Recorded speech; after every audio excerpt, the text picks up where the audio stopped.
வணக்கம். உங்கள் தமிழ் சீற்றம் செந்தில் ராஜா. அதாவது மாமன்னன் திராவிட பேரரசர் ஐயா ஸ்டாலின் அவர்கள் கள்ளச்சாராயத்தில் மரணமடைந்தவர்களுக்கு அள்ளி அள்ளி கொடுத்து கொண்டிருக்கிறார். 10 லட்சம் ரூபாய் ஒவ்வொரு மரணத்திற்கும் ஒவ்வொருவருக்கும் 10 லட்சம் ரூபாய் என்ன செய்றாரு, அள்ளி இறக்கிறாரு. மகாபிரபு, இந்த உலகத்திலேயே யாரும் செய்யாத செயலை செய்து கொண்டிருக்கிறார். கடந்த 2023 நடந்த அந்த கள்ளச்சாராயம் விஷச்சாராயம் அருந்தி இறந்தவர்களுக்கும் மகாபிரபு மாமன்னர் திராவிட மன்னர் ஐயா ஸ்டாலின் அவர்கள் 10 லட்சம் ரூபாய் அறிவித்து அதே போல கொடுத்து கொண்டிருந்தார். இந்த ஆண்டும் 2024 ஆண்டும் கள்ளக்குறிச்சியிலே கள்ளச்சாராயம் அருந்தி 50 கடந்த எண்ணிக்கையிலே இறந்திருக்கிறார்கள். விஷச்சாராயம் அருந்தி அவர்களுக்கும் தாராள பிரபு 10 லட்சம் ரூபாயை நிதியாக கொடுத்து கொண்டிருக்கின்றார். இதற்கு பல்வேறு கண்டனங்களும் எழுப்பப்படுகிறது. திரை உலகங்கள், அதே போல சமூக ஆர்வலர்கள்லாம் எவன் அப்பா விட்டு பணம், அதாவது அது ஒரு திருட்டுத்தனம், திருட்டு சாராயம், குடித்தால் மரணம் என்று அது ஒன்றும் ஏதோ அன்னதானம் கிடையாது.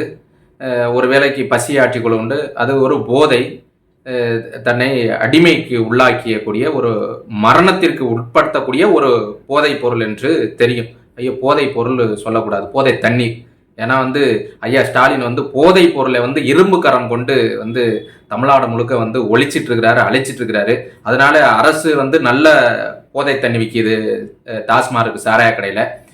இது நல்ல தண்ணியோ கெட்ட தண்ணியோ மறைந்து ஒழித்து, அதாவது அரசுக்கு தெரியாமல் மறைவிலே விற்கக்கூடிய சாராயம் கள்ளச்சாராயம். சரிங்களா? இதுவும் இதை போய் தேடி போய், அதாவது அவன் வா குடி என்று இதேதான் சொல்கிறார்கள். இந்த தமிழ்நாட்டிலே பூரண மதுவிலக்கு வேண்டும் என்று சமூக ஆர்வலர்கள் எல்லாம் கேட்கும்போது, நாங்க யாரை வீட்டுல போய் கையை பிடிச்சாந்து இழுத்தாந்து டாஸ்மார்க்ல அரசிக்கக்கூடிய சாராயத்தை குடி என்று நாங்கள் யாரும் சொல்வது கிடையாது. அவர்கள் பழக்கப்படுத்தி விட்டார்கள், அவர்களுக்கு குடிக்காமல் இருக்க முடியாது. ஆகவே அவர்களால் தேடி குடிக்கிறார்கள். மரணம் என்பது இருக்கத்தான் செய்யும். ஆனா ஒரே அடியா மூடிட்டா ஒட்டுமொத்தமா தமிழ்நாட்டில் உள்ள அத்தனை பேர் செத்து போயிடுவான் அப்படிலாம் அரசு ஈயம்பூசி மொழுகுதுன்னு வைங்கள. இப்ப இதுவும் அப்படித்தான். கள்ளச்சாராயம் அதுவும் அரசுக்கு தெரியாமல் மறைவிடத்துல சென்று காய்ச்சி விற்கிறாங்க.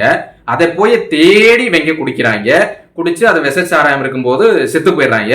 அதற்கு 10 லட்சம் ரூபாய் நிதி கொடுக்குறீங்க. வாஸ்தவம் ஏத்துக்கிறோம். அவங்க கள்ளச்சாராயம் காய்ச்சி விற்கிறேன், போர்டு வச்சுக்கிறானா, விளம்பரப்படுத்துறானா, வா குடி என்று. இல்ல மரணம் என்று, அதாவது அங்கீகரிக்கப்படாத, அரசினால் அங்கீகரிக்கப்படாத டாஸ்மார்க் கடையில சாராயம் விற்கிறது, அதை அரசு அங்கீகாரம் பெற்றிருக்கிறது. ஒருவேளை அதற்கு அதை குடிக்கக்கூடியவனுக்கு என்ன சொல்லுவோம், இன்சூரன்ஸ்லாம் இருக்கான்னு தெரியல. அது என்னன்னு கேட்கணும், அரசுகிட்ட தான் கேட்கணும். ஐயா, ஒருத்தன் உங்க கடை சாராய கடையில் சாராயம் குடிச்சுக்கிட்டே இருக்கிறான், நோய்வாய்ப்பட்டு இல்லை உடல்ல ஏதோ உறுப்புகள் பழுதுபட்டு செத்தால் இன்சூரன்ஸ் இருக்கா அப்படிங்கிறது கேட்கணும். காப்பீட்டு, உயிர் காப்பீட்டு திட்டம் இருக்கான்னு தெரியல. அது அடுத்த கட்டத்துக்கு பார்ப்போம். சரிங்களா? இப்ப இவனா தேடி போய் தான் குடிச்சு சாகுறான். அது சாகக்கூடிய ஒரு உயிர்கொல்லி தான். அதாவது சாராயம் என்பது ஒரு உயிர்கொல்லி. போதை இருந்தாலும் மெல்லமாகவோ இல்ல, அதாவது அரசு சாராயம் நாட்பட்டு கொள்ளும், கள்ளச்சாராயம் அன்றே கொள்ளும் என்பது தத்துவமாக இப்ப ஓடிக்கொண்டிருக்கின்றது. அப்படி இருக்க இந்த உடன்பிறப்புகள் ஊப்பிகள்லாம் என்ன செய்யறான்னா, உலகத்திலேயே இந்த மாதிரியான ஒரு மரணங்களுக்கு இந்த அளவுக்கு உயர்வான தொகை யாரும் கொடுத்ததில்லை என்பதற்காக கின்னஸ் விருது வாங்குவதற்காக, அதாவது தமிழ்நாட்டுடைய புகழை இந்த உலகெல்லாம் கொண்டு செல்வதற்காக உடன்பிறப்புகள் தங்களுடைய திராவிட தலைவனுடைய சாதனைகளை இந்த உலகெல்லாம் எடுத்து செல்லும் விதமாக விஷச்சாராயம் அருந்தி மரணம் வந்தவர்களுக்கு இந்தியாவிலே அல்லது உலகத்திலே யாரும் கொடுக்காத தொகையை 10 லட்சம் ரூபாயை கொடுத்திருக்கிறார். ஆகவே இது கின்னஸ் அளவில் உலக சாதனையாக கொண்டு போக வேண்டும். அதுவும் என்னன்னா 50 பேரும் மரணம் அடைந்து விட்டால் அந்த 50 பேருக்கு கூட அதுல இருந்து ஒத்த ரூபாய் கூட குறைக்காமல் 10 லட்சம் ரூபாய், தலைக்கு 10 லட்சம் ரூபாய் கொடுத்து கொண்டிருக்கிறார். ஆகவே இதை உடனடியாக இந்த உலக அரங்கிற்கு கொண்டு போக வேண்டும். உலகிலே நம்பர் 1 ஆட்சியாக இந்த தமிழ்நாட்டில் திராவிட மாடல் ஆட்சி நடந்து கொண்டிருக்கிறது.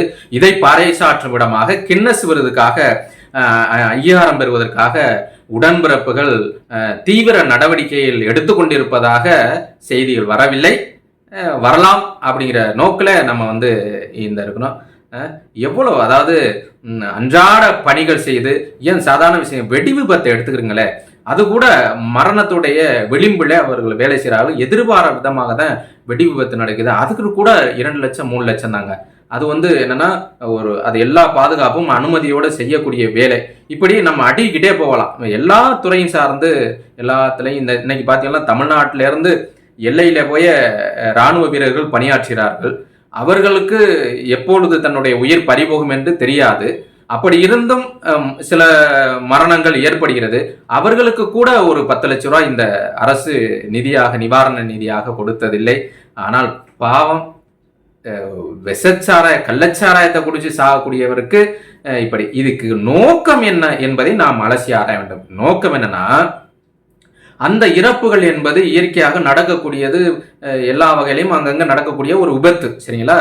இது எப்படின்னு கேட்டா, தமிழ்நாட்டுல கள்ளச்சாராயம் இருக்கா, விஷச்சாராயத்தை குடிச்சு செத்து போயிட்டாங்களா இப்படிங்கிறது இந்த பெரிய பழுவுனா, அதாவது பெரிய பூகம்பம் கிளம்பு மத்தியலா, அதை போர்த்தவருக்கு தான் இந்த 10 லட்சம் என்ற பெரிய போர்வையை தூக்கி போட்டுறது. பாத்தீங்களா மகா பிரிவை, பாத்தீங்களா எவ்வளவு கருணை, எவ்வளவு இரக்கம். இது போல இந்த இந்தியாவில் எந்த முதலமைச்சர்கள் இருக்கிறார்கள் என்ற கேள்வி அந்த அளவிற்கு, அதாவது முழு பூசணிக்காய சோத்தில் போட்டு மறைப்பது கணக்காக இந்த 10 லட்சம் ரூபாய் கொடுத்தால் இந்த 10 லட்சம் தான் பேசப்படும். அங்கே இந்த கள்ளச்சாராயம் இருக்கின்றதா, விஷச்சாராயம் இருக்கின்றதா, அப்படியெல்லாம் இல்லை என்பதை மறைப்பதற்காகவே இந்த 10 லட்சம் கொடுக்கப்படுகிறது என்பதுதான் நிதர்சனமான உண்மை. இப்படியே 2023 10 லட்சம் கொடுக்கப்பட்டது, 2024 10 லட்சம் கொடுக்கப்பட்டு கொண்டிருக்கிறது. 2025 இது தொடருமா என்று பார்ப்போம். ஐயா ஸ்டாலின் அவர்கள் சொல்லியிருக்கிறார், அதாவது போதை பொருள் இல்லாத தமிழகம், கள்ளச்சாராயம் உள்ள தமிழகம், ஆனால் டாஸ்மார்க் கூடிய தமிழகமாக அரசே சாராயம் விற்கும். அது நல்ல சாராயம், அக்மார்க்கு சாராயம். அதை போய் நீங்க வாங்கி குடிச்சீங்கன்னா மெல்ல சாகலாம்.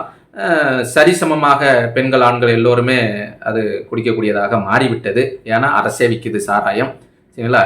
இது தொடருமா, இல்லை உண்மையிலே இரும்பு கரம் கொண்டு இந்த கள்ளச்சாராயங்கள் மரணங்களை இனி தடுத்து விடுவாரா, இல்லை மீண்டும் அடுத்த ஆண்டுகளில் இது தொடருமானால் 10 லட்சத்திற்கு பதிலாக, ஏன்னா ஒவ்வொரு விலைவாசி ஏறிக்கொண்டிருக்குல்ல, அடுத்து 15 லட்சத்தை நிவாரணமாக கொடுப்பாரா என்று பொறுத்திருந்து பார்ப்போம். இன்னொரு காணொலியில் உங்களோடு தொடர்புகளை விடைபெறுகிறேன். நன்றி, வணக்கம். தமிழ் சீற்றம் செந்தில் ராஜா. நன்றி.